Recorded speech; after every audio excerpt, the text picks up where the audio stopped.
तुमको अर्पित लाखों प्रणाम। तुम में सब सब में तुम ही हो, तुम में सब सब में तुम ही हो। गुरुदेव तुम्हारी जय होवे, हे आनंद घन हे सुख राशि। गुरुदेव तुम्हारी जय होवे, तुम ही मथुरा तुम ही काशी। गुरुदेव तुम्हारी जय होवे।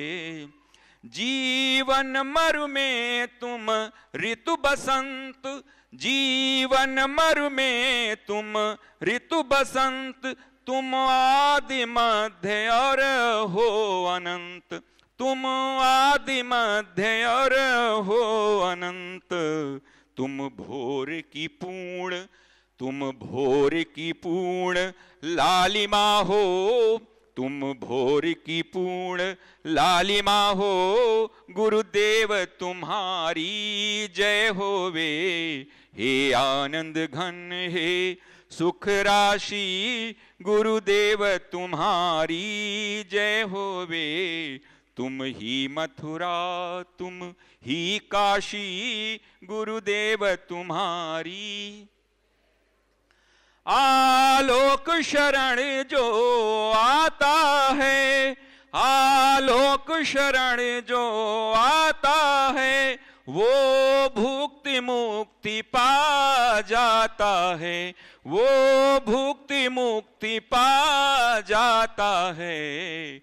अबिचल पद को, अबिचल पद को देने वाले, अबिचल पद को देने वाले। गुरुदेव तुम्हारी जय होवे, हे आनंद घन हे सुख राशि। गुरुदेव तुम्हारी जय होवे, तुम ही मथुरा तुम ही काशी। गुरुदेव तुम्हारी जय हो।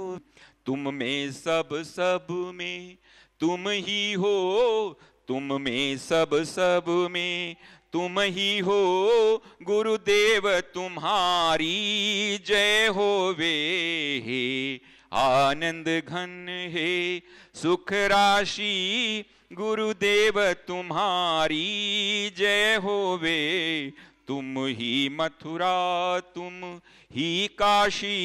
गुरुदेव तुम्हारी जय होवे।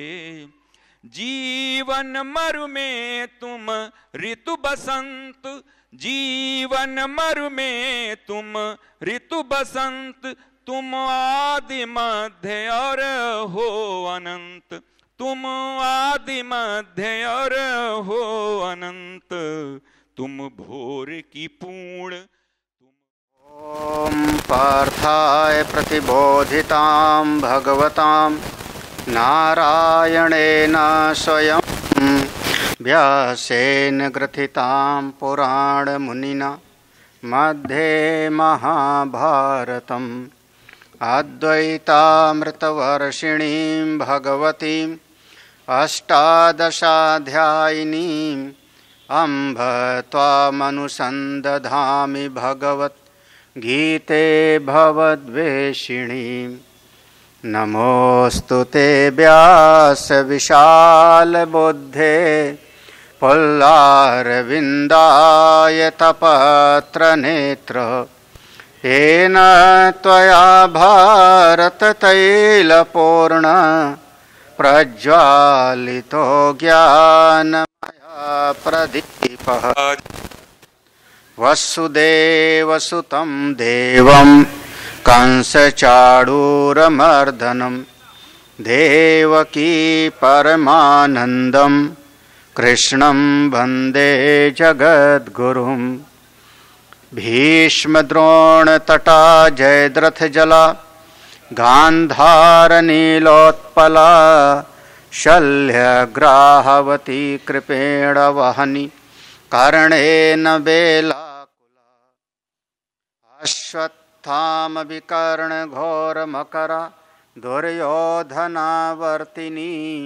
सोत्तीर्णा खलु पाण्डवैरणनदी कैवर्तका केशवः पाराशर्यवचा सरोजममलं गीतार्थगन्धोत्कटं नानाख्यानककेसरं हरिकथा संबोधना बोधितं लोके सज्जन षट्पदैरहरः पेपीयमानं मुदा भूयाद् भारत पंकजं कलिमल प्रध्वंसिना श्रेयसे मूकं करोति वाचालं पंगुं लंघयते गिरिं यत्कृपातमहं वन्दे परमानन्दमाधवं यं ब्रह्मा वरुणेन्द्ररुद्रमरुतः स्तुवन्ति दिव्यैस्तवै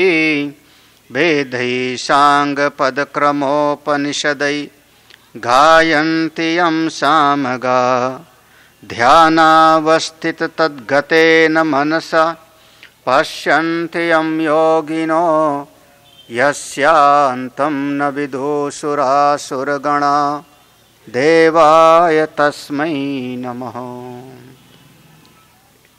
पहला श्लोक पढ़ते हैं हम लोग। श्री भगवानुवाच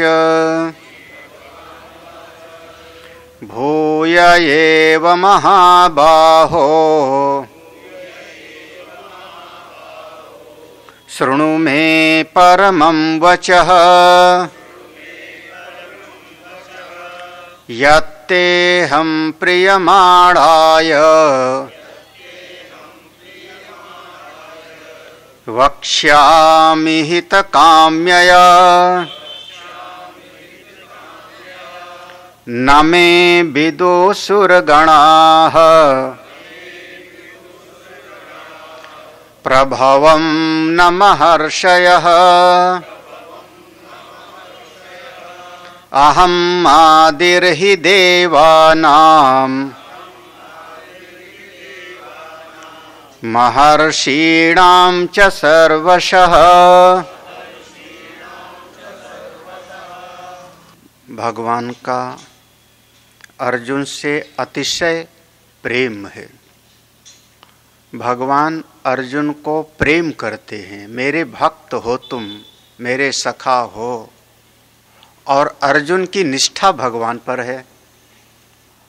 शिष्य का श्रद्धा, शिष्य का समर्पण, शिष्य की निष्ठा आचार्य पर हो और आचार्य के भीतर करुणा का भाव हो, तब उपदेश का आदान प्रदान होता है। अर्जुन मन मना भव मद भक्तो मद याजी माम नमस्कुरु। अपने मन को मुझसे लगाओ, क्योंकि तुम्हारा और मेरा नित्य संबंध है, शाश्वत संबंध है। तुम मेरे अपने हो, तुम मेरे अपने हो। वास्तविकता यही है कि शरीर भले हमको दिखाई पड़ता है, मैं शरीर नहीं हूं। शरीर से ही व्यवहार होगा, शरीर से ही हम एक बात बता रहे हैं, आंख से देखते हैं, कान से सुनते हैं। व्यवहार होने के उपरांत भी शरीर सत्य नहीं है। जन्मने वाला, पलने बढ़ने वाला, घटने वाला, बीमार होने वाला, नष्ट होने वाला, तुम शरीर नहीं हो। और जो जीव कहा जाता है, वास्तव में तुम जीव भी नहीं हो।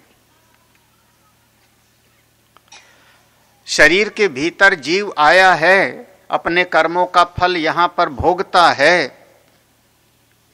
जो जो पूंजी लेके आया है इस शरीर से, उसका अनुभव करता है। जो करेगा जीव जाके अगले शरीर में प्राप्त करेगा। ये बात बिल्कुल है। उसके उपरांत भी तुम जीव भाव से ममता को हटाओ। तुम तो मेरे हो, आत्मा हो, नित्य। आत्मा और परमात्मा का शाश्वत संबंध है। इसलिए तुम अपने मन को मुझसे लगाओ। मन बना भव, तुम मेरे हो। मद भक्तो, मुझसे ही प्रेम करो। संसार का प्रेम तो दुख देगा, ये बात तो पक्का है। लौकिक जगत का प्रेम आपको दुख देता है। अब उपनिषद का मंत्र अगर बोल दें तो उपनिषद ने कहा प्रियाम त्वाम रोष्यत, इस जगत में, बाह्य जगत में आप जिससे प्रीति करोगे वो आपकी प्रगति को रोकेगा अथवा आपको रुलावेगा। या तो जैसे एक बैरियर हो जाता है तो आपको आगे बढ़ने से रोकेगा, और नहीं तो आपको रुलाएगा, कष्ट देगा। ये उपनिषद का सिद्धांत है, व्यवहार में हमको दिखता है। मुझसे प्रेम करो, अपना मन मुझसे लगाओ और प्रीति भी करो तो मुझसे। आपको जो भी करना है, जो भी करते हो मेरे लिए करो ना। यज्ञ करते हो, दान करते हो, तप करते हो, अरे परिवार की भी देखभाल करते हो तो इसलिए कि प्रभु प्रसन्न हो। मैं अपनी माँ की सेवा करता हूं इसलिए नहीं कि मेरी माँ प्रसन्न हो, मैं इसलिए सेवा करता हूं कि भगवान को ही अच्छा लगेगा। मदयाजी, मेरे लिए करने वाले बनो। ये भरत जी के जीवन में दिखाई पड़ा था। जब भगवान को मनाने के लिए चलते हैं अयोध्या से, और उस समय पर सबने कहा कि कैकेयी को नहीं ले जाना है, दुष्टा है, इसने भगवान को वनवास भेजा है, कैकेयी को नहीं ले जाना है। भरत जी ने कहा नहीं, 3 पालकी सजाओ, कौशल्या के लिए, मां सुमित्रा के लिए और महारानी के लिए भी, उनको भी लेके चलना है। पूछा आप ऐसा क्यों कहते हो? भरत जी ने कहा अगर मैं महारानी कैकेयी को नहीं लेके गया तो भगवान राम नाराज हो जाएंगे। हम तो वो करेंगे जिसमें मेरे प्रभु प्रसन्न हो। जाहि विद मेरा साईं रीझ है, सोई भेष धरोगी। मदयाजी, मेरे लिए करने वाले बनो। बहुत बढ़िया ये सूत्र है। जो करते हो, यज्ञ, दान, तप, सेवा, लौकिक जगत का भी अगर आप कर्म करते हो, नौकरी भी करते हो, व्यापार भी करते हो, तो दृष्टिकोण बदलो ना जरा सा। मैं नौकरी करता हूं, तनख्वाह दूंगा, घर वाले खुश रहेंगे तो मैं भगवान का भजन कर पाऊंगा निश्चिंत होके। घर में कोई परेशान होगा, बीमार होगा तो भगवान का भजन भी तो नहीं कर पाऊंगा। मदयाजी, जो करना है मेरे लिए करो। कभी कभी आदमी थोड़ा बहुत कुछ करता है तो अभिमान बढ़ जाता है। देखो देखा, मैंने इसके लिए इतना किया, भाई के लिए किया, मां के लिए किया, पिता के लिए किया, समाज के लिए किया, देश के लिए किया। अभिमान मत करो, नमस्कुरु माम नमस्कुरु। मेरे सामने ही नमन हो, झुको, झुक जाओ। ना में इति नमः, नमस्कार का मतलब होता है ना में। जो मैंने एक फूल तोड़ करके दिया, प्रभु को चढ़ाया, ये फूल कोई मैंने नहीं पैदा किया था, ये तो मां पृथ्वी से पैदा हुआ। हमने तो केवल बीज डाला था, हमने तो केवल खाद पानी दिया था। अगर पृथ्वी मां में शक्ति ना होती, जल ना देते हम, वायु ना मिलता उसको, तो शायद पुष्प खिलते ही नहीं थे। तो फूल तो भगवान का बनाया हुआ है। अगर हमने 2 रोटी भी भगवान को भोग लगाया तो अन्न भी भगवान की शक्ति का है, भगवान का दिया हुआ है। किस बात का मैं अभिमान करूं? माम नमस्कुरु। अगर ऐसा तुम कर लोगे तो माम एव ऐशसी, मुझको ही तुम प्राप्त करो। ऐशस माने एण गतो धातु से, मुझको ही प्राप्त कर लोगे। माम एव, मुझ परमात्मा को ही ऐशसी प्राप्त कर लोगे। आत्मानम मत परायणा, क्योंकि तुम अपनी आत्मा रूपी मुझ परमात्मा से निष्ठा तुम्हारी जुड़ी हुई है। परायण मत परायण, भगवान ही मेरे आश्रय हैं। हाँ, बचपन से एक लाइन हमको रटी पड़ी है, बोलता भी हूं कई बार। एक साधे सब सद है, सब साधे सब। मैं तो एक नारायण को अपना मानता हूं। आश्रय बुद्धि भगवान में, मेरे परायण हो जाओ। अर्जुन, मैंने तुमको जो बताना था बताया, लेकिन हमको स्वयं ऐसा लगता है कि तुम्हारे चित्त में अभी बात ठीक से बैठी नहीं, इसलिए जो श्रेष्ठ बात होती है उसको बार बार बताया जाता है, बार बार बताया जाता है, कभी न कभी तो हृदय में जाके बैठ जाएगी। तो भूय एव, भूय माने पुनः, दोबारा, एव माने ही, वही बात है महोबाहो अर्जुन, वही बात मैं तुमको दोबारा बता रहा हूं। मेरे परम कल्याणकारी वचन को तुम सुनो। सुनो में परम, सुनो सुनो मैं परमम वचः, मेरे कल्याणकारी वचन को सुनो, मेरे तत्व का प्रतिपादन करने वाली वाणी को तुम सुनो। क्यों आप हमको उपदेश कर रहे हैं? क्योंकि तुम हमको बहुत प्रिय हो। यत ते हम प्रियमाणाय, यत जो, यत माने जो, ते माने तुम्हारे लिए, अहम मैं तुम्हारे लिए जो मैं बोल रहा हूं। क्यों बोल रहा हूं? क्योंकि तुम मुझको बहुत प्रिय हो। प्रियमाणाय, जैसे आप लोग कहते ओम नमः शिवाय, रामाय, कृष्णाय, ये जिसके लिए करते हो तो वहां पर चतुर्थी लगता है। तो प्रियमाणाय, तो मुझको बहुत प्रिय हो, तुमको मैं बता रहा हूं, जिससे तुम्हारा हित हो, हित काम्यया। हमको तुमसे और कुछ नहीं चाहिए, तुम नमस्ते ना भी करो तो चलेगा, हमको तुमसे कुछ नहीं चाहिए। तुम्हारा हित हो, तुम्हारा कल्याण हो, तुम आगे बढ़ो, तुम श्रेष्ठ मार्ग पर चलो, इसलिए मैं तुमको बता रहा हूं। तो प्रभु आप अपने कौन से रूप का निरूपण करेंगे? आप मुझको किस स्वरूप का प्रतिपादन करेंगे? आप हैं कौन? तो यहां से भगवान 10 श्लोक तक कुछ गंभीर विषय है। 10 श्लोक तक काफी गंभीर विषय है। एक एक श्लोक पर बहुत ध्यान से समझना। ना में विदु सुरगणा प्रभवम, इसको ऐसा लगाओ, में प्रभवम, में माने मेरा, प्रभवम माने उत्पत्ति, यहां प्रभव माने हुआ उत्पत्ति। मेरे प्रारंभ को, मेरी उत्पत्ति को, मैं परमात्मा जो हूं, मेरे प्रारंभ को सुरगणा न विदु, कोई भी देवता नहीं जानते। कोई भी देवता मेरे स्वरूप को ठीक ठीक नहीं जानते। ना विदु सुरगुणा, देवता ठीक ठीक मेरे स्वरूप को नहीं जानते। अब बताओ महाराज, क्यों नहीं जानते देवता? कोई इंद्र हैं, वरुण हैं, कुबेर हैं, 33 कोटि देवता हैं। भगवान कहते हैं क्योंकि देवताओं से पहले ही मैं था ना भाई। हाँ, जो कारण होता है उस कारण से अगर कोई चीज बनती है कार्य के रूप में, तो कार्य कभी भी अपने मूल कारण को नहीं जान सकता। कार्य कभी भी अपने मूल कारण को, अब थोड़ा समझना, गीता पढ़ने बैठे हो इसलिए। एक वृक्ष में डालियां हैं, उसमें पत्ते हैं, वृक्ष में पुष्प लगे हैं, फूल खिला है, उसमें फल लगा है। अब कोई भी उस वृक्ष का जो पुष्प है, उस वृक्ष के जो फल हैं, वो अगर चाहें भी कि ये पेड़, जिस पेड़ में मैं लगा हूं, ये पेड़ किस बीज से पैदा हुआ, उसको मैं देख लूं, तो कभी भी नहीं जान सकते। क्योंकि वह बीज तो पहले सड़ गया, अंकुरित हुआ, बीज तो टूट करके फूटा, तब उसमें से अंकुर निकला। उसके बाद जब उसमें से कुछ पेड़ बना, तब तक तो बीज न जाने कहां चला गया।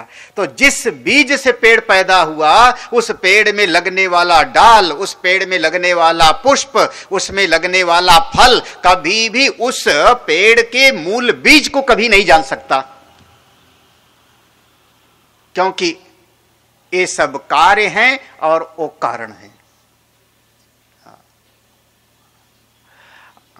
आप लोग कोई अगर बता सको तो बताना, आपका वंश किससे चला?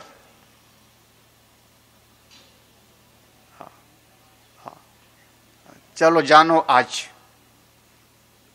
आप चाहे पुरुष हो, चाहे स्त्री हो, बालक हो, वृद्ध हो, जुआ हो, आपका वंश किससे चला? चलो उसको देखो, आप बताओ हमको। तो एक हम जब संकल्प पढ़ते हैं तो उसमें एक संभावना है, हम गोत्र का नाम लेते हैं। अमुक नाम मेरा है और अमुक गोत्र में मेरा जन्म हुआ है। तो गोत्र मतलब हम अपने पूर्व प्रारंभ करने वाले उन ऋषि का नाम लेते हैं। किसी का भारद्वाज गोत्र होगा, किसी का वशिष्ठ गोत्र होगा, किसी का सांडिल्य गोत्र होगा, और जिसको कोई गोत्र अपना ना पता हो वो कश्यप गोत्र कह दो, मेरा कश्यप गोत्र है, क्योंकि कश्यप से ही सारी। अब कश्यप ऋषि को देख करके बताना मुझको आप लोग,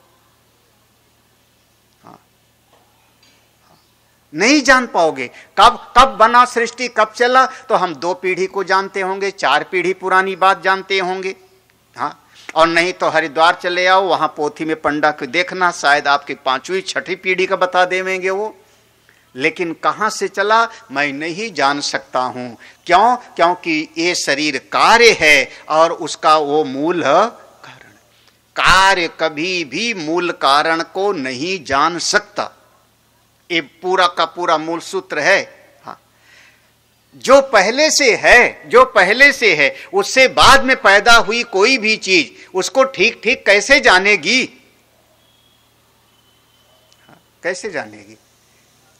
सृष्टि में सबसे पहले परमात्मा है, उन परमात्मा की एक अचिंत्य शक्ति माया है।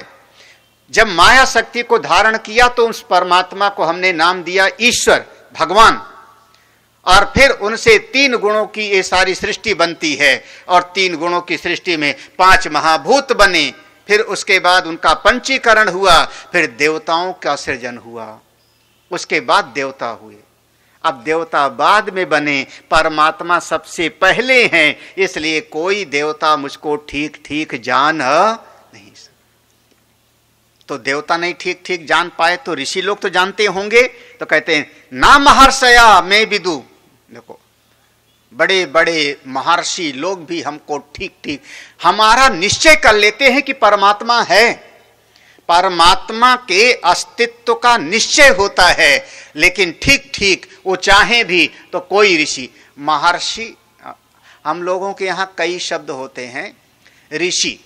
देखो महर्षि शब्द आया है तो ऋषि शब्द कहते हैं ऋषयः मंत्र द्रष्टारः, जिन्होंने वेद के मंत्रों का दर्शन किया, वेद के मंत्रों को जाना और हमको बताया, उनको हम कहते हैं ऋषि।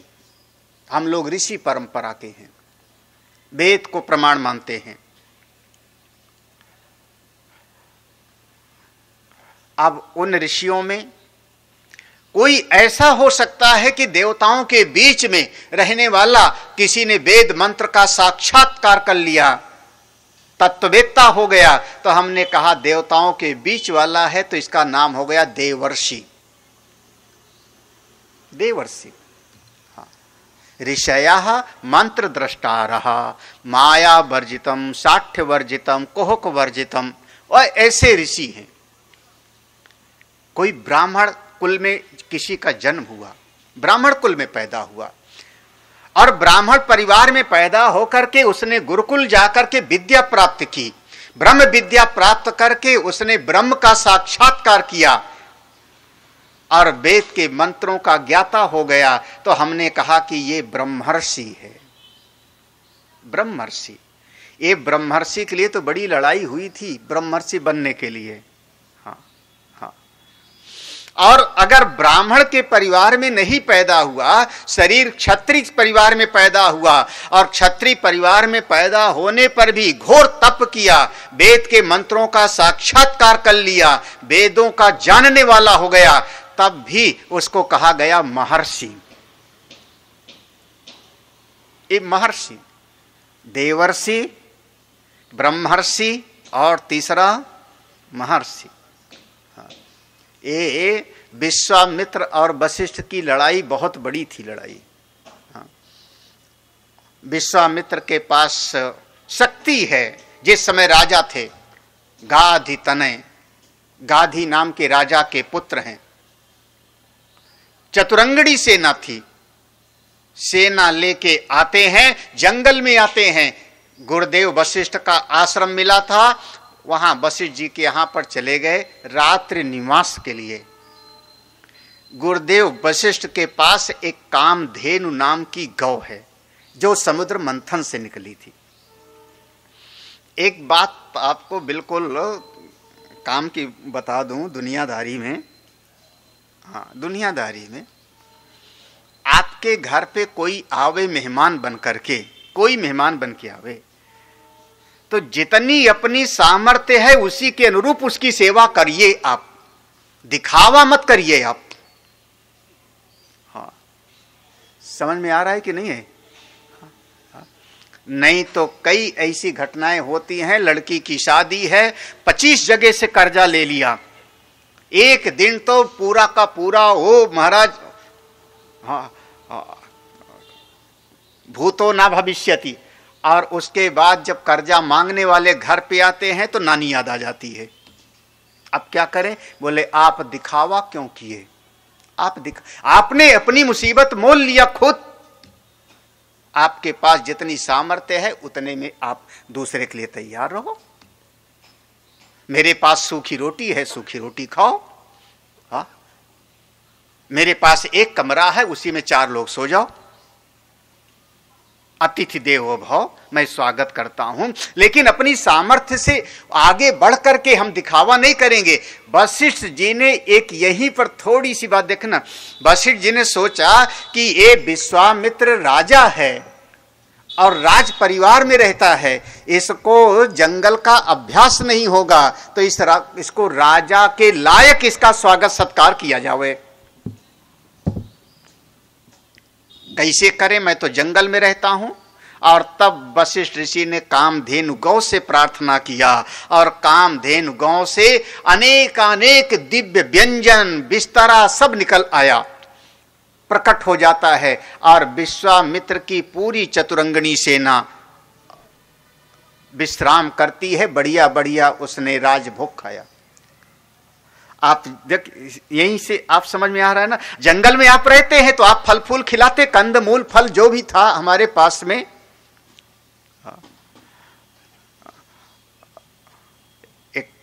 एक प्रश्न पूछूं, उत्तर तो दे नहीं पाओगे, लेकिन बोल देता हूं।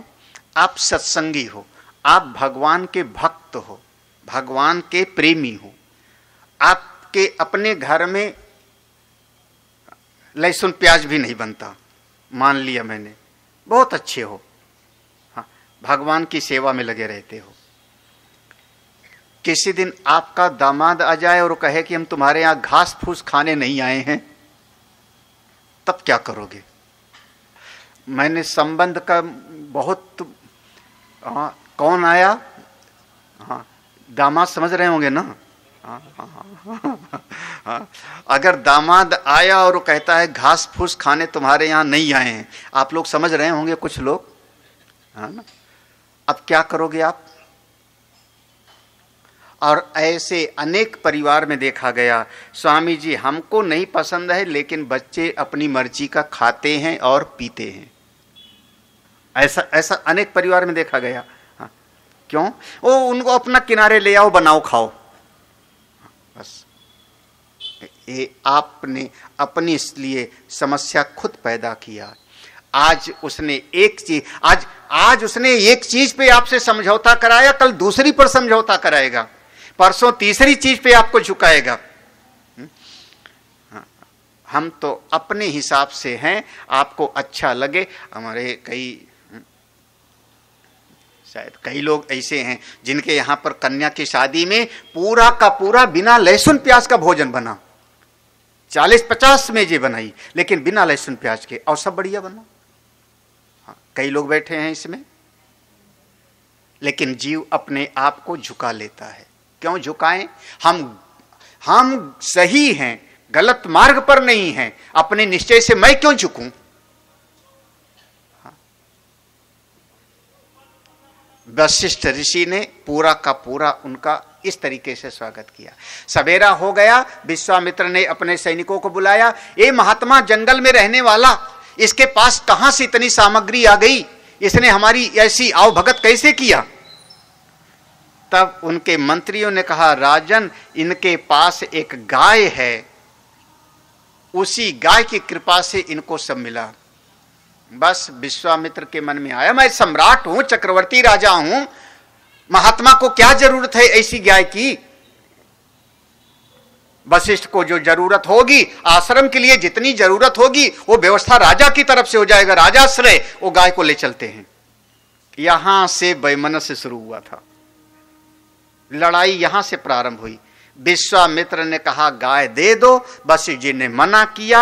उन्होंने कहा मारूंगा तुमको, जबरदस्ती ले लूंगा। वशिष्ठ ऋषि जिस पर ऐसे हाथ रख के माला जपते थे, सामने लगा दिया और उनकी सारी शक्ति विफल हो जाती है। तब वहां पर एक प्रसिद्ध श्लोक हुआ, धिक बलम क्षत्रिय बलम ब्रह्म तेजो बलम बलम।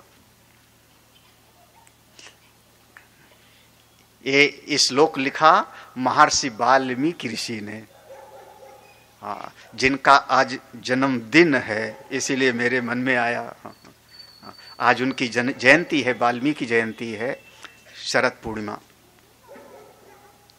श्लोक लिखा, धिक बलम क्षत्रिय बलम ब्रह्म तेजो बलम बलम। अपने बेटे को राजगद्दी सौंपी, चले गए तपस्या करने के लिए, तपस्या करके शक्ति पाए, फिर आए, फिर लड़े वशिष्ठ ऋषि से, बस तू बड़ी मैं बड़ी, फिर हार के गए, फिर आए, फिर गए, और ऐसे करते करते उनका साधना तपस्या करते करते ऐसी स्थिति बनी कि चारों दिशाओं में उनके तप की चर्चा होने लगी। अब लड़ाई झगड़ा तो भूल गया, लेकिन साधना संपन्न हो गए। देवताओं ने कहा महर्षि, महर्षि उनको पसंद नहीं आया। क्षत्रिय है, साधना किया, सबने महर्षि कहा, बिल्कुल पसंद है। फिर से साधना, फिर से तप में लग गए हो, पुनः घोर तप करते हैं। तप करते करते जब उनका पूरा तेज चमकने लगता है, मंत्र दृष्टा हो गए। आप जो गायत्री मंत्र का जाप करते हो, गायत्री मंत्र के दृष्टा ऋषि हैं विश्वामित्र। इसको कहते हैं न्यास। जैसे गाय मंत्र का एक छंद होता है, एक देवता होते हैं, एक विनियोग होता है ना, ये सब जानना चाहिए। एक ऋषि होता है, ऋषि का आधान होता है बुद्धि में। जैसे गायत्री मंत्र है, उसके ऋषि विश्वामित्र, तो उनका आधान हुआ बुद्धि में।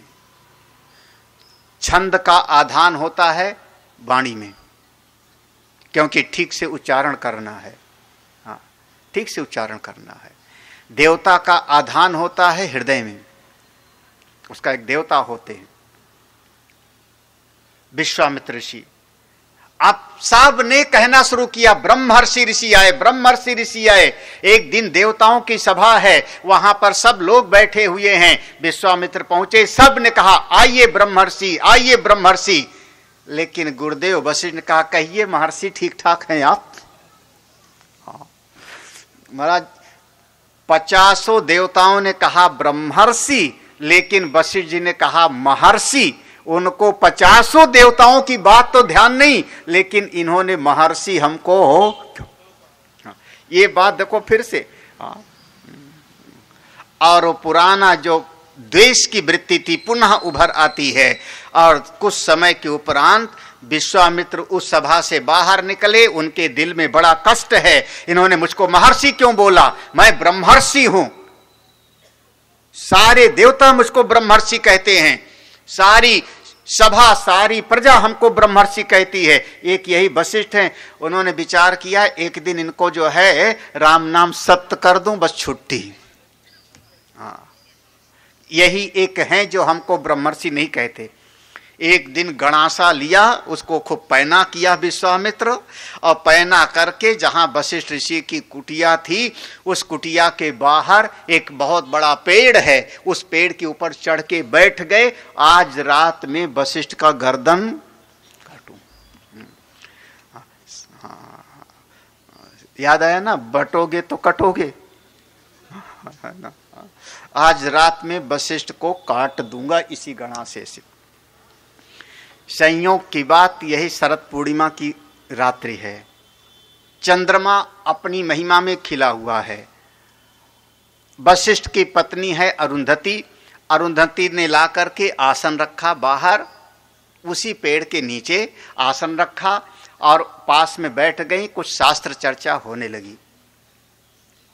अरुंधति के मुख से निकला, देखिए ये चंद्रमा की चांदनी कैसा आज प्रकाशित कर रही है पूरे जगत को। चारों दिशाओं में इस चंद्रमा की शीतलता फैल रही है।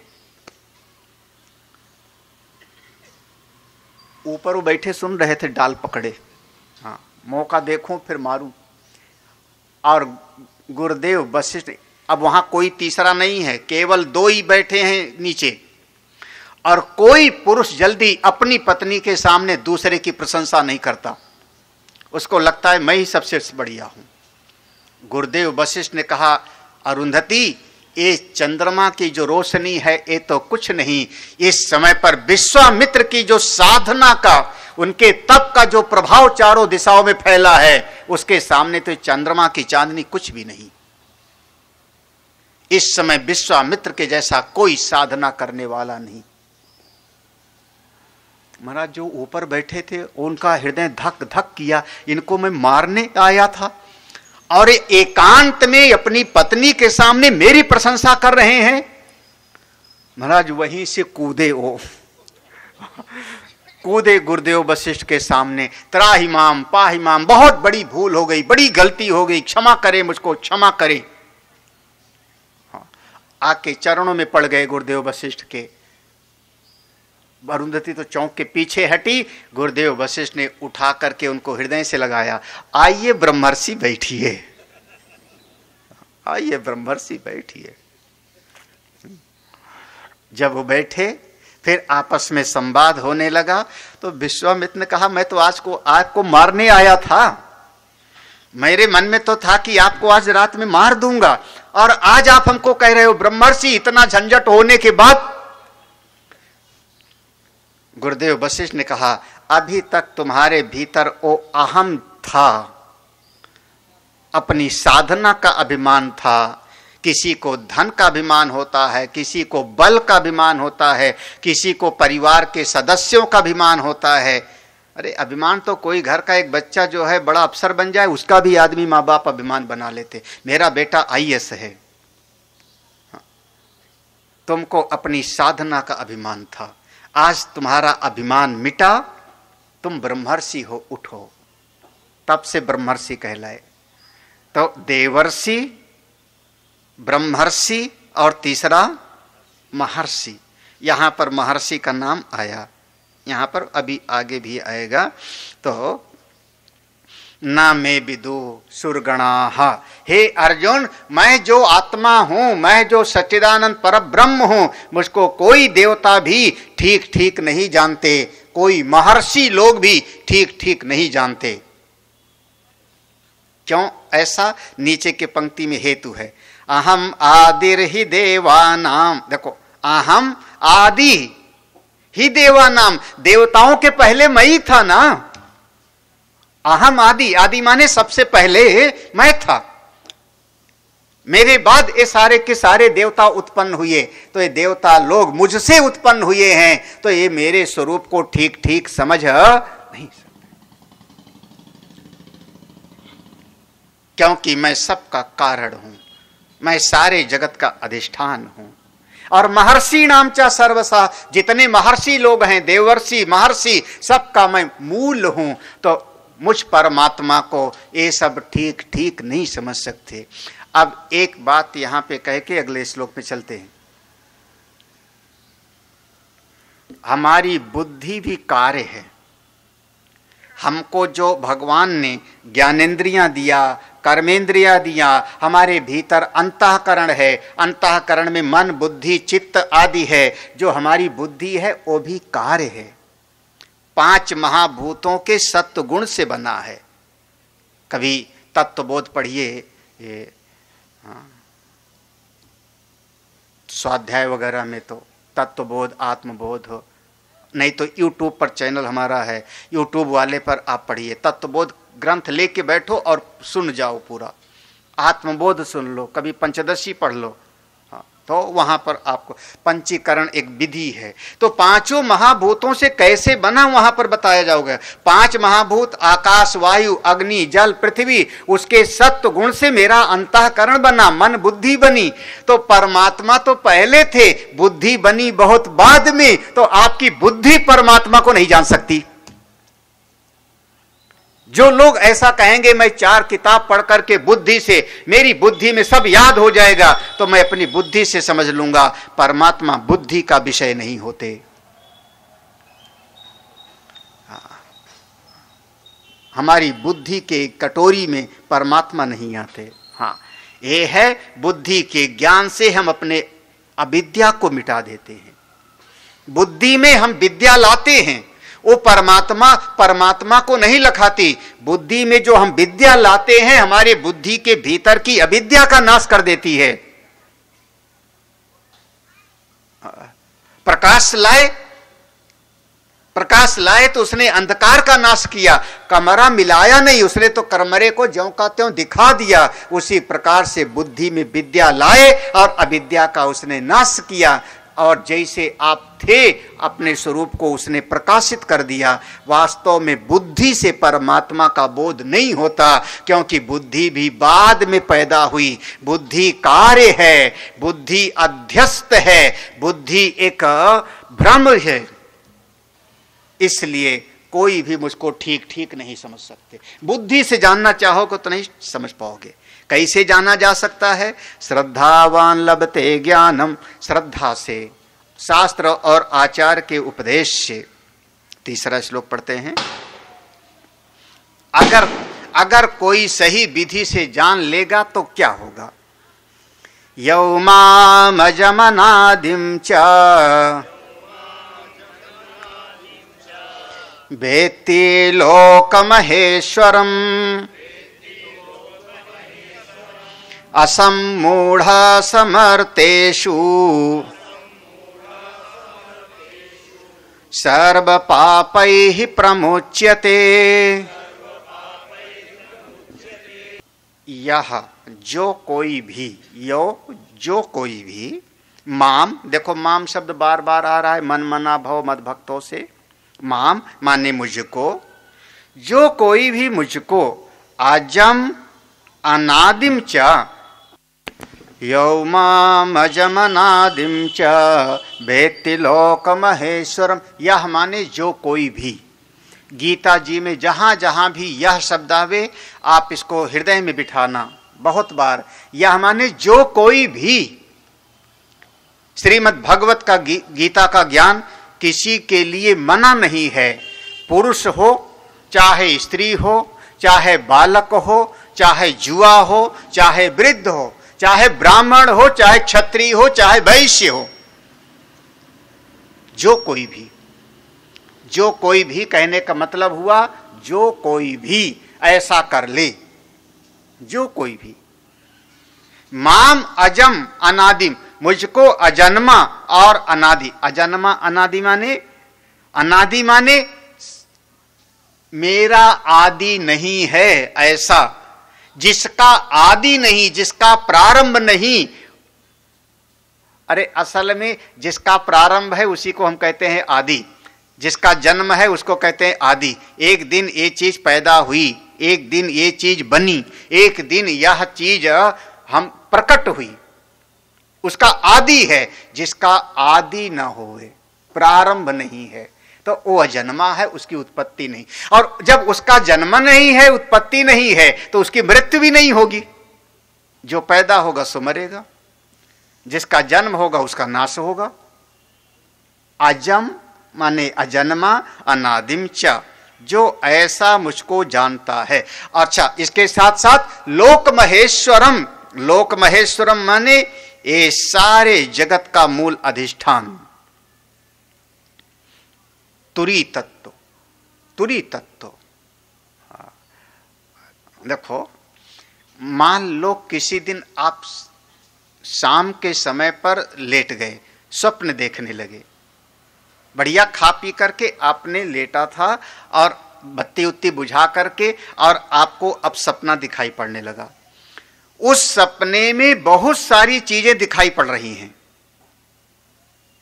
हो सकता है आप राजा बने बैठे हो सकता है आप जंगल में भाग रहे ये भी हो सकता है कि आप किसी कारण से भयभीत हो सकता है कि स्वप्न में नदी है, स्वप्न में जंगल है, बहुत कुछ दिखाई पड़ रहा है, लेकिन सारे स्वप्न का एक महेश्वर है, एक मालिक है। कौन? यहां का मेरा मन, जो यहां पर मैं लेटा था, और जब मैंने स्वप्न देखा तो मेरे मन के भीतर वो सारा जंगल, वो मेरे मन के भीतर सारी नदियां, मेरे मन के भीतर सारे प्राणी, तो वहां स्वप्न में जितना भी दिखाई पड़ा था वो सबका महेश्वर कौन है? एक मेरा मन। ऐसे ये सारी सृष्टि समझ लो स्वप्न के जैसे है, और इसका स्वामी वो भगवान हैं, उनको हम कहते हैं महेश्वर, लोक महेश्वरम, सारे जगत का स्वामी, जो ऐसा मुझको समझता है, मुझको अजन्मा। याद रखना, जीव का जन्म होता है, शरीर का जन्म होता है, शरीर का जन्म हुआ, हम लोग जन्मदिन मनाते हैं, जीव आता है और जाता है, जीव का जन्म हो सकता है, माना आत्मा का कोई जन्म नहीं है। जो मुझको आत्म रूप से अजन्मा, अनादि, सारे जगत का स्वामी महेश्वर समझता है, समझना वही व्यक्ति मूर्ख नहीं है। बोले सच्चिदानंद भगवान की। सह मर्तेषु असम्मूढ़ः, असम्मूढ़ा सह माने वह, ऐसा कोई भी जीव जिसने मुझको अजन्मा, अनादि, सबका स्वामी समझा, वो मरण शर्मा, ये शरीरधारी जितने प्राणी हैं मरने वाले, उनमें समझना वो मूर्ख नहीं है। असम्मूढ़ा माने मूर्ख नहीं है, सम्मोहित नहीं है, यानी बुद्धिमान है, वही बुद्धिमान है, सम्मोह वर्जित। भगवान ये नहीं कह रहे हैं, देखो भगवान की बात, भगवान ये कहने नहीं कि वो बुद्धिमान है, भगवान कह रहे हैं वो मूर्ख नहीं है। हाँ, मूर्ख नहीं है, मूर्ख नहीं है तो क्या है फिर? वही बुद्धिमान है, वही ज्ञानी है। परिणाम क्या होगा महाराज? इस ज्ञान का परिणाम आप लोग क्या कहते हो, फायदा क्या होगा? जब तक फायदे की बात ना बताओ कोई करता नहीं। भगवान कहते हैं इस ज्ञान का फल, जानेगा मुझ परमात्मा को, अजन्मा, अनादि, सबके स्वामी मुझ परमात्मा को जानेगा, और उसके जीवन के सारे पाप मिट जाएंगे। सर्व पापई ही प्रमुच, सारे पापों से छूट जावेगा, समस्त पापों से मुक्त हो जावेगा। पाप का फल दुख है। हम जो भी जीवन में दुख मिलता है उसका कारण कोई ना कोई पाप होता है। जहां पर पाप गया सारे दुख भी गए, आप अपने स्वरूप में आनंदित हो गए। अर्जुन, मैं तो आत्म स्वरूप हूं, मैं तो आत्मा हूं। मुझ आत्मा के ऊपर कुछ चीजें हैं जो दिखाई पड़ती हैं, भाषित होने लगती हैं।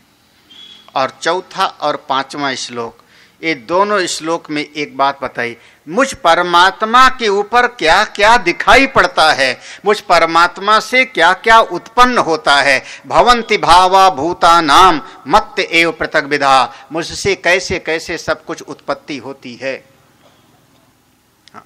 चौथा पांचवा एक साथ पढ़ते हैं। बुद्धिर ज्ञानम सम्मोह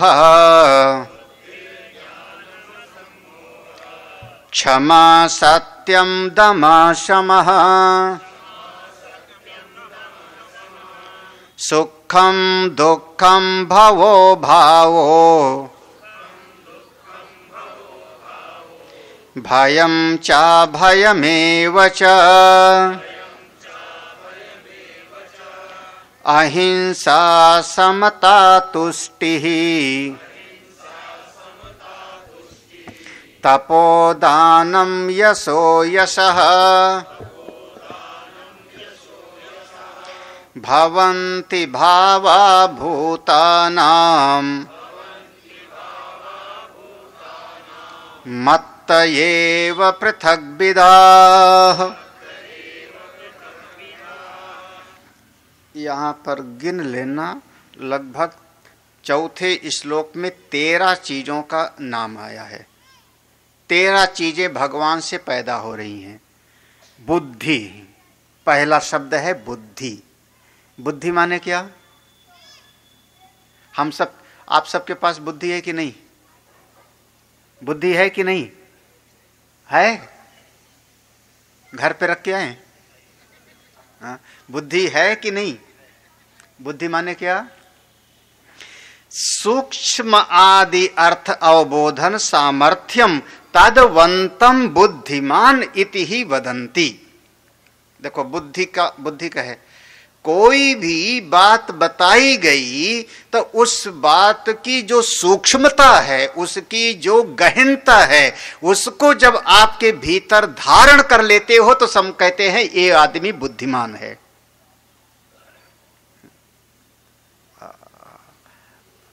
उसके भीतर की सूक्ष्म बात को अगर पकड़ लेते हो तो, कई बार बातचीत में भी आप ऐसे कहते हो, सामने वाले ने कोई बात कही और आपने कहा हाँ हाँ मतलब समझ गए, मतलब समझ गए। उसने शब्द कोई और प्रयोग किया और आपकी बुद्धि ने उसका कोई और अर्थ समझ लिया। हाँ भाई, एक पुराने समय में पढ़ते थे तो एक होता था मुहावरा। मुहावरे में शब्द कोई और होता था, उसका अर्थ कोई और होता था, लेकिन उसका भावार्थ कुछ और होता था ना।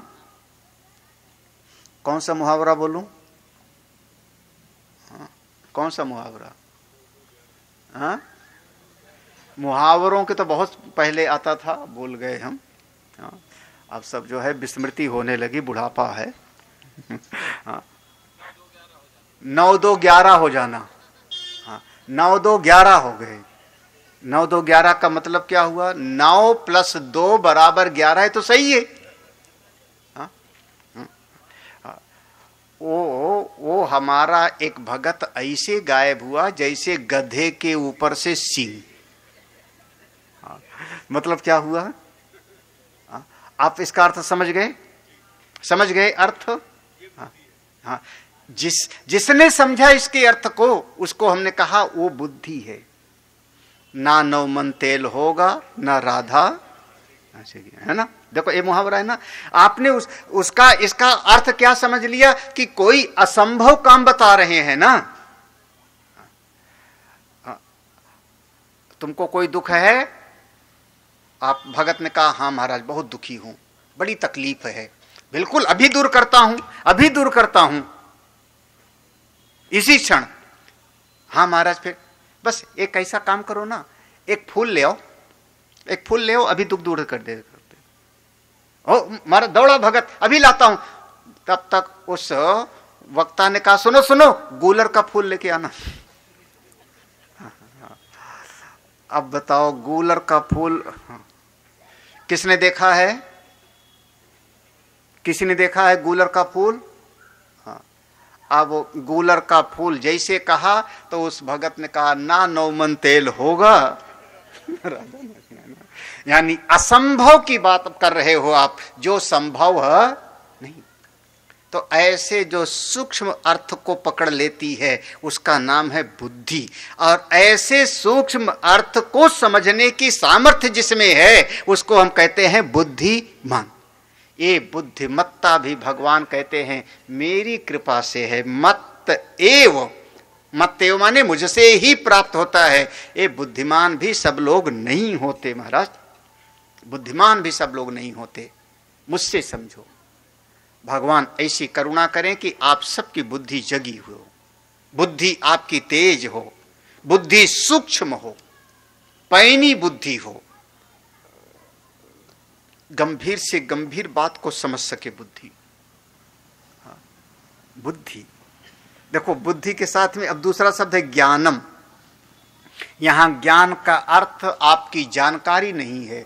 जैसे बच्चे को पढ़ने भेजा स्कूल में तो तमाम उसको रटा दिया जाता है, वो सब जानकारी नहीं है। यहां ज्ञान शब्द का अर्थ है आत्मा आदि पदार्था नाम अवबोध। ज्ञान हम उसको कहते हैं, तीन चीजों का अगर आपको समझ है तो वो ज्ञान है। तीन बात को आप धारण कर सको तो मैं कहूंगा कि तुम ज्ञान शक्ति वाले हो, ज्ञानी हो। पहली बात, ये सारा जगत देखते देखते बदल रहा है, सब झूठा है, स्वप्न के जैसा। कम से कम इतना तो समझ में आता है। हाँ, हाँ। किसी प्राणी से हमको दुख मिला, कोई एक व्यक्ति है जिसने हमको सताया, परेशान किया, ठीक है, परेशान किया, कोई बात नहीं, जिसका जैसा कर्म होगा पाएगा, वो अपना भोगेगा। 4-6 साल के बाद फिर उसी से दोस्ती क्यों हो जाती है तुम्हारी? करते तो नहीं हो आप लोग? होता है, घबराना मत, ये मत कहना कि वहां आश्रम जाएंगे तो सब बिल्कुल सिद्ध लोग मिलेंगे वहां पर बैठे हुए हैं। हाँ, जैसे आप यहां हो वैसे वहां पर भी है, कोई बिरला जो चलता है वो पहुंचता है। हाँ, हाँ, जो चलता है वो पहुंचेगा। हाँ, कॉलेज में जो पढ़ेगा वो टॉप क्लास में परीक्षा पास होगा। कॉलेज में एडमिशन होने के बाद ना पढ़े तो भी वो भी रहता है, स्टूडेंट है ही, नेतागिरी करते हैं, उसमें कौन सा। यहां जो मित्र करई सत रिपु कई करनी, कल का मित्र आज दुश्मन हो जाता है, आज का शत्रु कल मित्र हो जाता है। ये जगत देखते देखते बदल रहा है। ना मेरा शरीर वैसे रहा, ना लोग वैसे रहे, ना मन वैसा रहा। तो जगत को मिथ्या समझना ये पहले ज्ञान की पहचान है। दूसरा, ये सारा जगत चाहे जितना बदले, मैं तो हमेशा रहता हूं ना, बचपन से आज तक मेरी सत्ता तो है, जब से होश संभाला हूं मैं हूं, ये तो मैं कहता हूं, अहम अस्मि, मैं तो हूं। आत्मा नित्य है और आत्मा, हाँ, एक बात पूछूं, शरीर में आत्मा है कि नहीं? शरीर में आत्मा है कि नहीं? क्या कोई बोलेंगे नहीं यहां पे? हाँ? आप लोगों को लगता है कि महात्मा जी पता नहीं, शरीर में आत्मा है कि नहीं? नहीं है? नहीं है तो क्या लोग कहते नहीं आत्मा नहीं है तो छूने के बाद भी नहाना पड़ेगा। आत्मा है कि नहीं? कहां है? शरीर में। शरीर में आत्मा है कि आत्मा में शरीर है? बस यही चीज जो है, ये चीज समझने। अगर शरीर में आत्मा है आपने ऐसा कहा तो ये दृष्टि वैसे हो गई जैसे घड़े में हमने दही रखा, अलमारी में हमने कोई चीज रखी, इसका नाम होता है आधार आधे का संबंध। ऐसा आत्मा नहीं है, आश्रय आश्रित नहीं है। तो आपने घड़ा तोड़ दिया तो दही बिखर जाएगा फिर। हाँ भाई, यही ना, कमरे में कोई चीज है, कोई व्यक्ति है, कमरा टूट गया तो वो किनारे बिखर गया। शरीर के भीतर अंतःकरण में आत्मा का बोध होता है, लेकिन आत्मा सर्वव्यापक है, ये समझना है। जगत मिथ्या है, मैं आत्मा हूं और मेरी आत्मा सर्वव्यापक है, ये समझना है। शरीर में आत्मा नहीं, शरीर नहीं, अनेकानेक शरीर मेरी आत्मा में ही कल्पित हैं। ये जिसको समझ में आवे उसको हम कहते हैं ज्ञानी। बुद्धि ही ज्ञानम, दो चीज, ये सब मुझसे ही होता है ज्ञान। असम्मोह, यहां पर है असम्मोह, गिनते जाना। असम्मोह माने प्रति उत्पन्नेषु बोधव्येषु विवेक पूर्विका प्रवृत्ति। असम्मोह कहते हैं प्रति उत्पन्न मति, आपकी बुद्धि तुरंत सोचे। आप लोग देखो, कई बार ऐसा होता है परिवार में बातचीत करते समय, समाज में किसी ने कोई आपसे बात किया, आप उसको जवाब नहीं दे पाए, घर लौट के आए तब बुद्धि ने क्लिक किया, अरे हमको ये उत्तर देना चाहिए था, हमको उसको ऐसा जवाब देना चाहिए था। यानी उस मौके पर आप जवाब तो नहीं दे पाए ना, उस मौके पर नहीं जवाब दे पाए, आपको बाद में होश आया। इसका मतलब आपकी बुद्धि में प्रति उत्पन्न मति नहीं थी। ये असम्मोह माने प्रति उत्पन्न मति।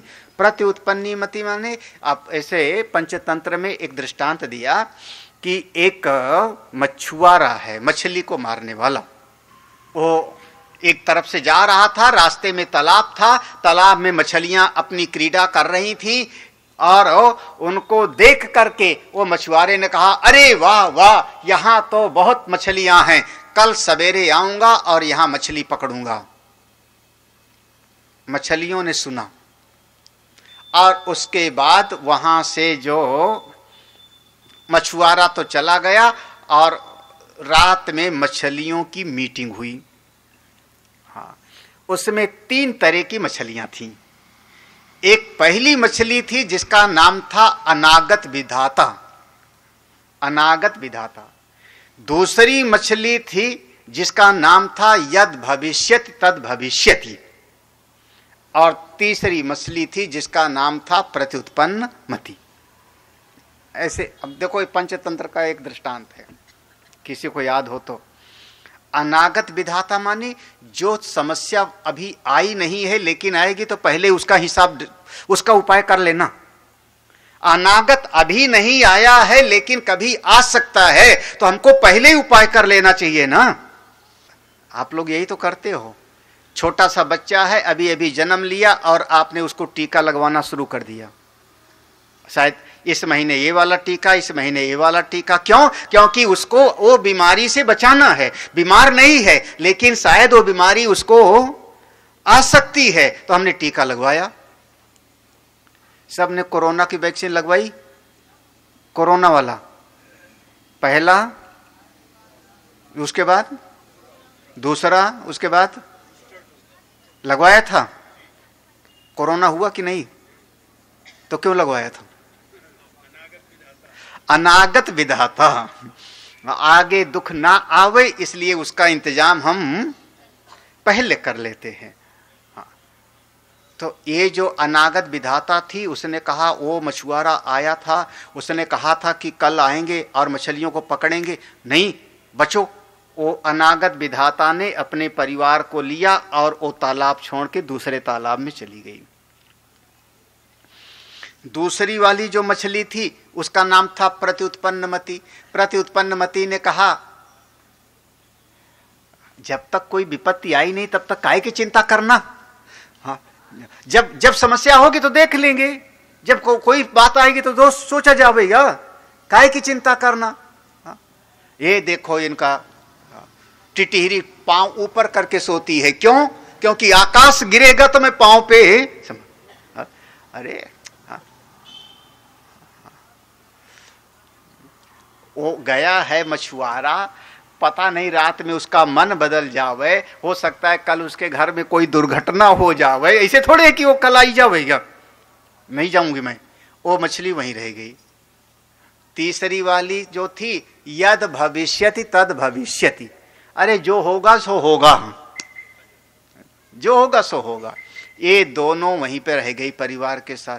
महाराज दूसरे दिन तो मछुआरा आ ही गया, मछुआरा आ गया, उसने जाल डाला और जब डाला तो पहले वाली तो भाग गई थी वहां से, वो तो अपने परिवार के साथ आनंद में।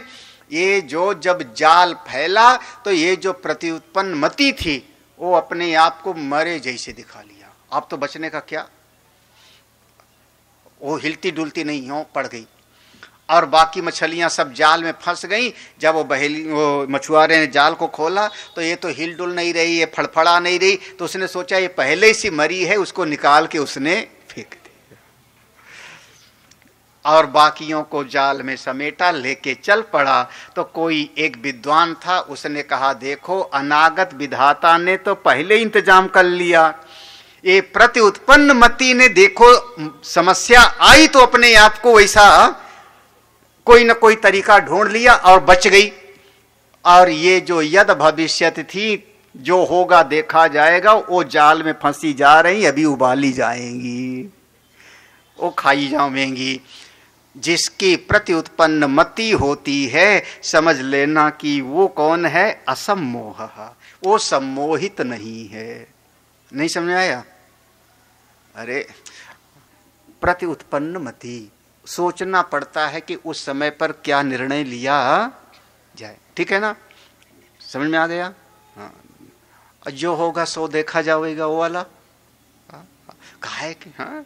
तो ये असम्मोह, 3 शब्द हो गया, बुद्धि ही, ज्ञान असम्मोह। असम्मोह माने, असम्मोह माने तत्काल आप चिंतन करो, उसी समय आप उसके लिए कुछ उपाय कर लो, तुरंत उपाय कर लो।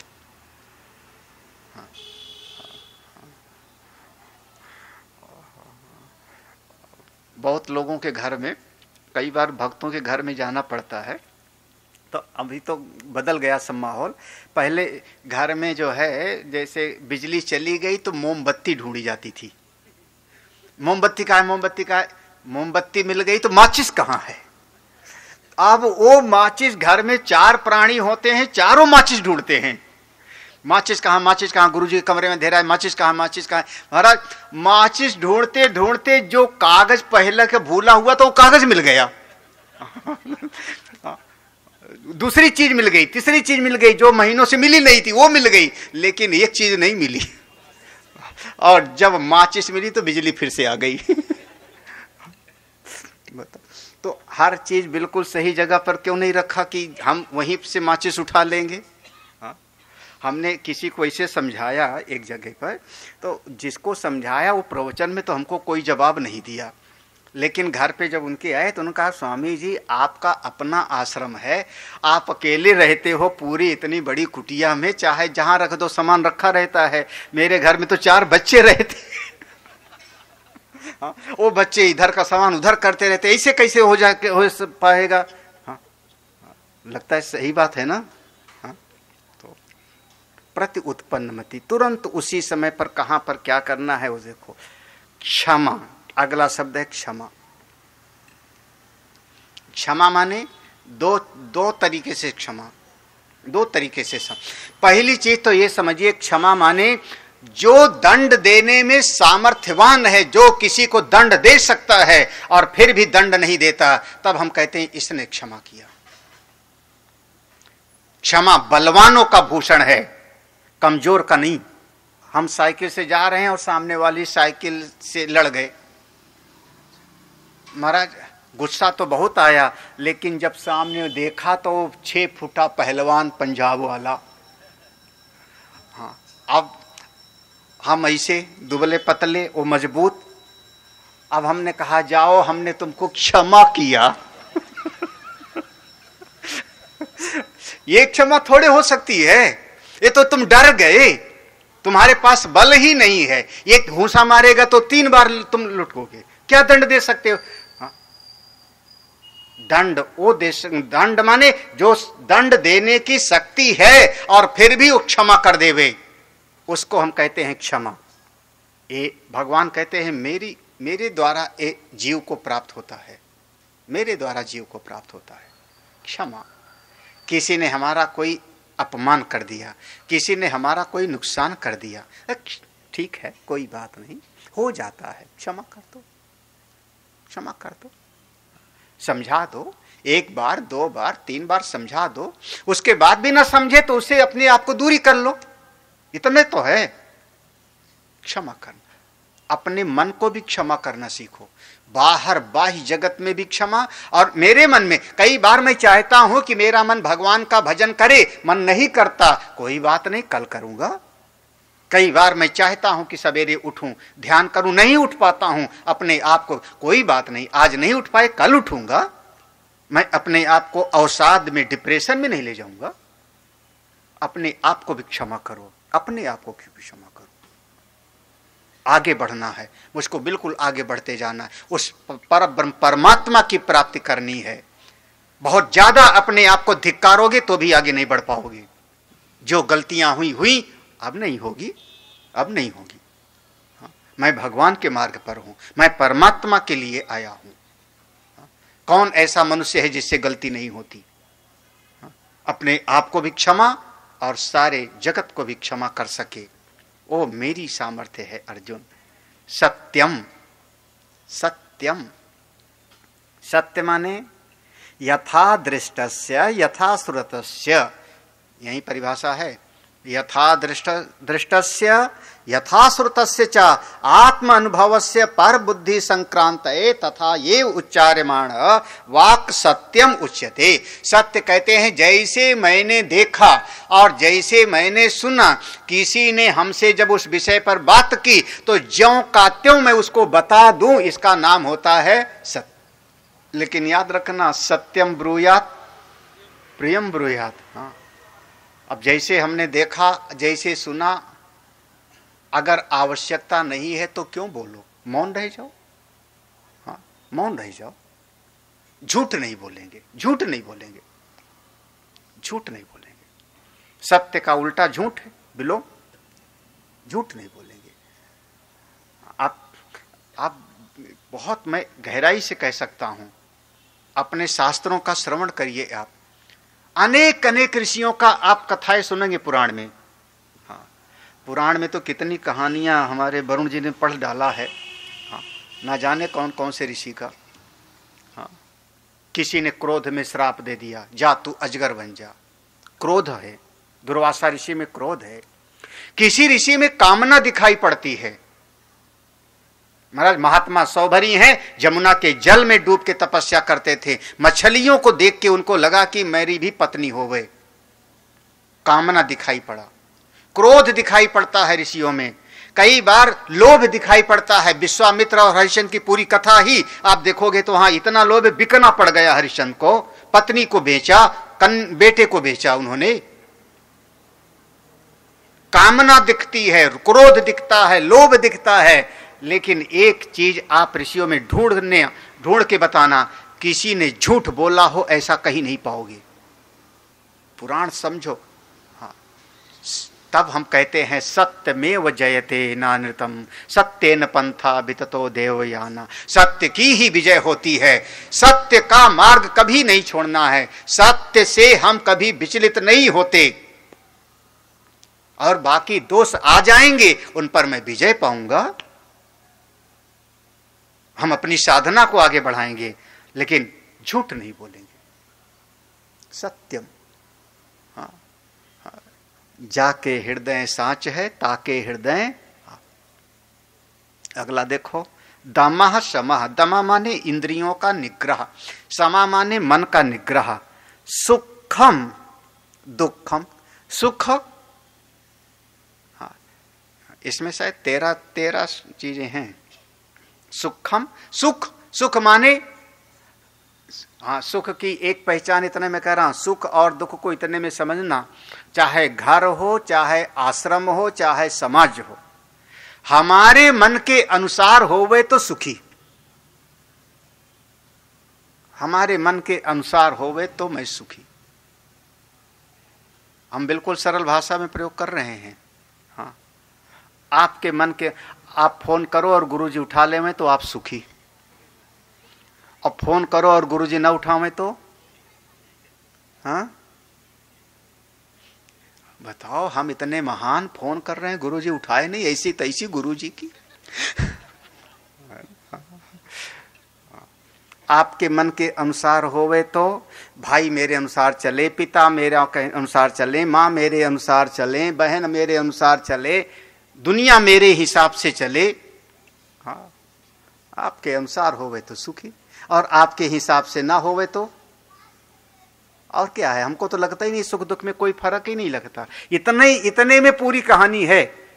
एक बच्चा अगर खिलौना चाहता है और माँ ने नहीं दिलाया, दुकान पर से नहीं दिलाया, तो बच्चा वहीं लौट जाएगा। अब दुख में चिल्ला रहा है, क्यों? क्योंकि खिलौना हमको मम्मी नहीं। सब एक लाइन में कहानी है। आप सारी दुनिया को अपने हिसाब से चलाना चाहते हो, उंगलियों पर चलाना चाहते हो। हाँ, सब मेरे हिसाब से होवे, सब मेरे हिसाब से होवे। और सब तो दशरथ महाराज के हिसाब से नहीं हुआ। आप कौन सी खेत की मूली हो? हाँ, आपके हिसाब से आपका शरीर नहीं चलता, आपके हिसाब से आपका मन नहीं चलता। जब आपके हिसाब से आपका मन नहीं चलता, तो तुम्हारे हिसाब से दूसरे का मन कैसे चलेगा? भाई मेरे घर में 10 लोग हैं, तो उन 10 का अपना अपना मन है ना, 10 का अपना अपना मन है। तो आप पहले अपने मन पर काबू करके दिखाओ, आप अपने हिसाब से अपने मन को चला के दिखाओ, तब कहना कि मेरे 10 जो घर में हैं वो भी मेरा कहना माने, क्योंकि उनका भी तो 10 का अपना अलग अलग मन है ना। धीरे धीरे बदल गया, माहौल बदल गया। पहले के हम लोगों के बचपन में तो घर में जो बन जाता था वही सब खाते थे। जो दाल बन गई, जो सब्जी बन गई, चावल रोटी जो बन जाता था सबको वही खाना पड़ता था। हमारे बचपन में पूछा नहीं जाता था क्या तुमको खाना है भी। अब आजकल सवेरे नाश्ता के समय ही पूछा जाता है, हाँ तुमको क्या नाश्ते में खाना है, तुमको क्या खाना है। एक ने कहा करेला, दूसरे ने कहा दाल पूड़ी, तीसरे ने कहा फरे, चौथे ने कहा बड़े, चौथे ने कहा समोसा। और एक बेचारी महिला पूरे दिन लगी रहती है कहाँ पर, सोई। ये नए जमाने के चोचले हैं। हाँ, और इसमें तो अब जिसके अनुसार नहीं होगा तो अपने मन के अनुसार चलाना मत चाहो किसी को, बस एक क्षण में आपकी सारी समस्या हल हो जाएगी। मैं कह रहा हूं सारी समस्याओं का समाधान इतने में है कि अपने मन के अनुसार दूसरे को चलाने मत चाहो। ठीक है, कोई हमसे सलाह पूछेगा तो मैं सलाह दूंगा, कोई राय पूछेगा, कोई अपने जीवन में कोई बात पूछेगा, मैं अपनी समझ से उसको सलाह दे दूंगा। जिसको जो ठीक लगे करो, जिसको जो ठीक लगे करो। अब हमारे भगत लोग कोई हमारी सलाह से सब थोड़े करते हैं, कोई नहीं करता है ना। तो जब हमारी सलाह हमारे भगत नहीं मानते, जब तुम अपने माँ बाप का कहना नहीं माने तो तुम्हारा बेटा कैसे माने। अपने माँ बाप के हिसाब से तुम लोग चले, सब लोग चले, हाँ तो तुम कैसे कहते हो हमारा बेटा हमारे हिसाब से चले, हमारी बेटी हमारे हिसाब से चले। मत चलाना चाहो, कुछ मत चला। हमारे मन के अनुसार सब हो। हमारे मन के अनुसार माइक हो जावे तो मैं सुखी। ये तना ही तो है, हो ना। 3 लोग लगे हुए हैं फिर भी हमारे मन के अनुसार नहीं चल पा रहा है। तो हमारे मन के अनुसार होवे तो मैं सुखी, और मन के अनुकूल ना होवे तो मैं, बस इतना ही ना। सुख दुख की इतनी पहचान है। सुखम दुखम भावो भावो, भावो माने उत्पत्ति, उत्पत्ति। अभाव, अभाव माने उसका उल्टा, उत्पत्ति और विनाश। ये दोनों देखो, भयम चा अभयम, देखो 2 शब्द है, भयम चा अभयम। जो भीतर आपको डर लगता है ना, भगवान कहते हैं वो भी मेरे से ही होता है। मत ये हो, मत ये हो, मुझसे ही भय हो भी। और जो आपके भीतर अंदर निर्भयता आती है कहीं पर भी जाते समय पर, वो भी मेरे द्वारा ही आती है। भय और अभय दोनों, सब का मूल मैं हूं। असल में ऐसा समझो जैसे अभी अब दीपावली आने वाली है। दीपावली में 1000 तरह की आपने लाइटें जलाई, नीली, पीली, लाल, हरी, छोटी, बड़ी। आजकल चाइनीज झालर बहुत लगती हैं, वो चाइनीज वाली झालर लगाई, टिप टिप करती है। 1000 तरह की वहां पर झालरें लगाई, बल्ब है। कोई इतनी रोशनी देता है, कोई इतनी रोशनी देता है। यहाँ पर भी हम देख रहे हैं, कोई गोल गोल सी रोशनी वाला है, कोई चौकोर है, कोई स्टार रूप में है। लेकिन बिजली कहती है, थोड़ा बिजली से पूछो तो बिजली कहती 1000 बल्ब मेरी शक्ति से प्रकाशित हो रहा है। 1000 बल्बों में जो जलना बुलझना है वो सब मेरी शक्ति से है। ऐसे भीतर से जो चेतन है, वो चेतन कहता है बुद्धि, ज्ञान, सम्मोह, क्षमा, सत्य, दम, सम, सुख, दुख, उत्पत्ति, विनाश, ये सब का सब मुझसे होता है। मैं जिंदा हूं तो ये सब होता है। अगर मैं चेतन ना हूं, मेरे भीतर जीवनी शक्ति ना हो, तो ना डर, ना भय, ना अभय, ना सुख और ना दुख। जो मर गया उसको जब जलाते हैं तो दर्द तो होता होगा थोड़ा बहुत, कि नहीं? मर गया उसको जलाते हैं तो दुख होता होगा। आप लोग लगता है भैंसा कुंड गए नहीं हो, हा? तो कुछ नहीं होता।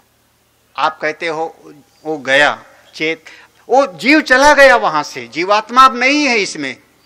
अब चाहे उसको आप बांधो अर्थी पर, चाहे आप उसको जलाओ चाहे आग छुआओ, कुछ फर्क नहीं पड़ता।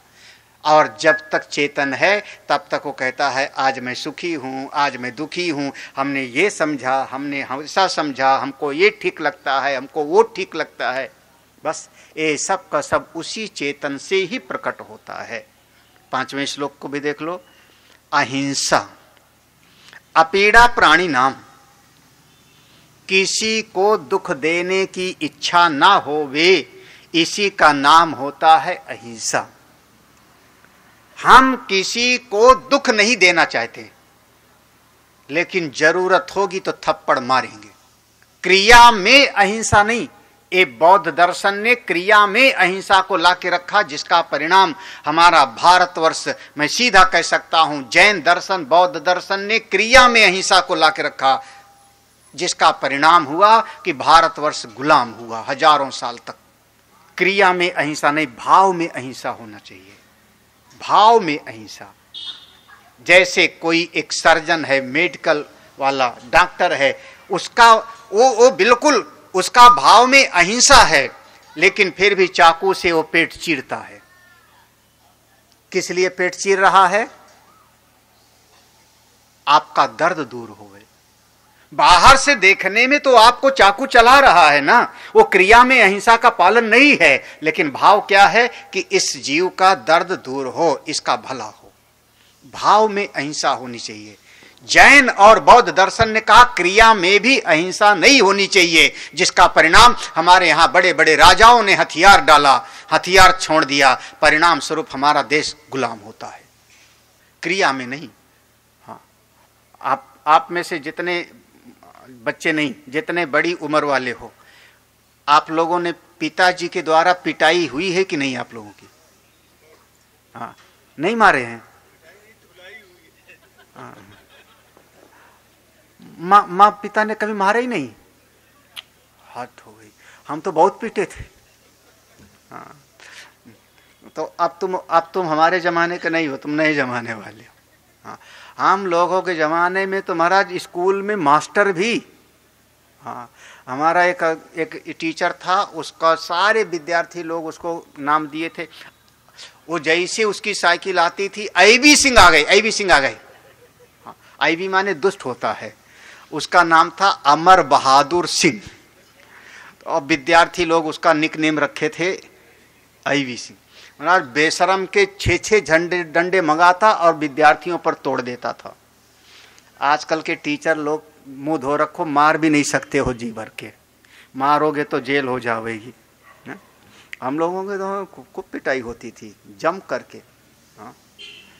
लेकिन अध्यापक, अहिंसा माने, अहिंसा का मतलब होता है मैं दिल से किसी का अहित नहीं चाहता हूं, लेकिन जरूरत पड़ेगी तो मैं उसको थप्पड़ मारने में संकोच नहीं करता।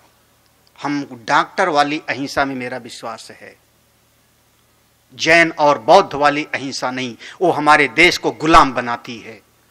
पागल लोग कोई नहीं, हम तो 60-60 समाचरित क्यों भूल गए? जैसे को तैसा 60-60। जब कोई मूर्ख मेरे सामने आएगा तो उसके सामने विनम्रता से काम नहीं चलता। मैं दिल से उसका भला चाहता हूं, दिल से चाहता हूं, लेकिन जरूरत पड़ने पर हम उसको दंड देंगे। वो हिंसा नहीं है, वो अहिंसा ही है। अहिंसा माने अपीड़ा प्राणी नाम, किसी के हृदय को हम पीड़ा पहुंचाना नहीं चाहते, लेकिन अगर नहीं मानेगा अनुशासन तो मैं दंड दूंगा। आप लोग कितने समझदार हो यहाँ पे? हाँ? मतलब हम कई सालों में इतने तैयार नहीं, तो जितने लोग हो मेरे ख्याल में उतने मोबाइल जेब में हैं। हाँ, उतने मोबाइल, और सबका मोबाइल बजने लगे तो हाँ, तो हम सत्संग क्या सुनावेंगे फिर? अनुशासन बिल्कुल अपनी जगह पे। आपके घर में बच्चा है, आपके घर में बेटे बहू हैं, 10 लोग हैं, बिल्कुल वहां पर अहिंसा माने हम हृदय से सबका भला चाहते हैं। सर्वे भवन्तु सुखिनः, सर्वे सन्तु निरामया, सर्वे भद्राणि पश्यन्तु मा कश्चित् दुःख। समता, समता समचित, आपका चित्त समान रहे, सुख में दुख में हानि में लाभ में। तुष्टि, तुष्टि माने संतोष, पर्याप्त बुद्धि। भगवान ने बहुत दिया है, खुली आंख से देखो तो आप अपने जीवन को देखो, परमेश्वर ने आप पे बहुत करुणा की है। इतना बढ़िया मनुष्य का शरीर मिला, जिस मनुष्य के शरीर के लिए देवता लोग भी तरसते हैं। बड़े भाग मानुष तन पावा। और भगवान की इतनी बड़ी कृपा है कि आप उत्तर प्रदेश में पैदा हुए हो। क्या कहना, भारत भूमि में पैदा हुए हो। आप भारत भूमि में भी आप हिसाब लगाओ तो लगभग मैं कह सकता हूं भारतवर्ष में पूरा का पूरा पूर्वी भारत में पैदा हो जाते, आप नॉनवेज खाने वाले होते। मेघालय, नागालैंड, त्रिपुरा, अरुणाचल प्रदेश पूरा का पूरा फुल्ली नॉनवेज है, 99%। आप पश्चिम बंगाल में पैदा होते, आप साउथ में पैदा होते, आप उत्तर प्रदेश में पैदा हुए जहां भगवान के सारे अवतार होते हैं महाराज। तो ईश्वर की कितनी बड़ी कृपा है आप पर। और अभी कभी कभी आप जो नई जो है रिसर्च आती है उस पर पढ़ा करो। आप लोगों में से कितने लोगों के पास घर में कार है? कार? घर में कार है? नहीं है? सब लोग पैदल हो? हाँ, कार है कि पैदल हो? हमारे भारतवर्ष का जो परसेंटेज है, केवल 9% लोगों के घर में कारें हैं। जैसे कहते ना 140 करोड़ की जनसंख्या, आप निकाल के देखो महाराज, केवल लखनऊ का इतना राजाजीपुरम के हिसाब से मत देखो। इसी लखनऊ में छोटे छोटे गांव भी हैं। इसी के बगल में आप रायबरेली, हरदोई चले जाओ, रायबरेली जिले में चले जाओ, आप वहां के ग्रामीण इलाका में चले जाओ, भले वो किसी प्रधानमंत्री का चुनाव क्षेत्र था, मैंने देखा है रायबरेली के ग्रामीण क्षेत्र का, 8 घंटे बिजली मिल जाए तो गनीमत है। हाँ, कैसा वहां पर गरीबी है। 4 हिसाब तो अगर आपके घर में कार है तो आप हमारे समाज में 9% लोगों के अंतर्गत हो, तो आपसे 90% तो नीचे है ना। तो कितनी ईश्वर की कृपा है महाराज। हाँ, हे कृष्ण, तुष्टि, पर्याप्त बुद्धि। हे नारायण, हे कन्हई, आपने बहुत दिया है हमको, बहुत दिया है। कभी कभी भगवान को धन्यवाद दो। शरीर ठीक है, स्वस्थ है, आप बैठ के गीता सुन रहे हो, इससे बढ़ के और क्या होगा। मैं कह रहा हूं ढूंढो, आप जल्दी गीता का प्रवचन सुनने को नहीं मिलता। आज सत्संगियों में भी रामायण का सत्संग सुनने को मिल जाएगा, भागवत कथा सुनने को मिल जाएगा, संगीतमय कथा सुनने को मिल जाएगा। गीता और उपनिषद पर सत्संग सुनना चाहो, ढूंढना पड़ेगा आपको, बिरला कहीं पर। तो ईश्वर की कृपा तो है तुम पर, कितनी बड़ी कृपा। तुष्टि, तुष्टि माने संतुष्टि, संतुष्टि। अब जितने आदमी है सब प्रधानमंत्री बनना चाहो, सब मुख्यमंत्री बनना चाहो, तो फिर तो आप दुख, आपसे आगे जो 10 लोग हैं उनको देखोगे तो आप दुखी हो जाओगे। आपके पीछे 90 लोग हैं, उनको देखो तो आप, ऐसे ऐसे लोग हैं हमारे समाज में। अभी भी ऐसे ऐसे लोग हैं महाराज जो रोज कमाते हैं, रोज खाते हैं। 10 कोरोना काल में जब काम करना बंद हो गया था तो सरकार को उनको राशन देना पड़ा ना, ये सब सुना है ना, फ्री में राशन। और फ्री में राशन लेने की जो आदत पड़ गई अभी भी चली आ रही है। वो कोरोना काल में शुरू किया था ना, क्योंकि खाने को नहीं है लोगों के पास में। उस समय सरकार ने फ्री में राशन देना शुरू किया था। तो आप तो ऐसे महाराज, कितने सारे ऐसे लोग हैं जिनका पूरा जीवन भगवान की कृपा से बिल्कुल निश्चिंत बना दिया। आपको 40-50 हजार पेंशन मिल रही होगी, बहुत सारे पेंशन वाले बैठे हैं। तो नारायण की बहुत बड़ी कृपा है। आगे बढ़ जाओ, अब इससे बढ़िया मौका नहीं मिलेगा। सबसे बढ़िया मौका यही है, तुष्टि। तुष्टि माने पर्याप्त बुद्धि। भगवान ने हमको बहुत कुछ दिया है, तपः, जीवन में थोड़ा तप हो। दानम, दान भी करना। और दान के बारे में कल वरुण जी ने बताया था ना, 4 प्रकार का दान। धर्म के लिए, यश के लिए, और तीसरा भय के कारण जो दान करते हैं, इसे बताया था ना उन्होंने। भय के कारण उन्होंने कहा था वो खुद ही देते होंगे टैक्स ना। और थोड़ा बहुत टैक्स नहीं, हम लोगों में से तो बहुत सारे लोग, कोई 10% देता होगा, कोई 20% देता होगा। इनका बेचारे का तो शायद 45% जाता है, संभवतः 45%। 30% टैक्स और 15-14% कारपोरेट टैक्स, वो भी अलग से जाता है भैया। तो भय से भी दिया जाता है। और एक चौथा भी था, क्या था चौथा?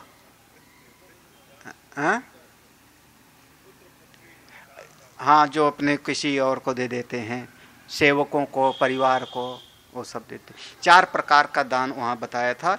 वैसे कहते हैं दान करते रहना चाहिए। और गीता जी में 3 प्रकार के दान का वर्णन आएगा, सत्वगुणी दान, तमोगुणी दान और रजोगुणी दान।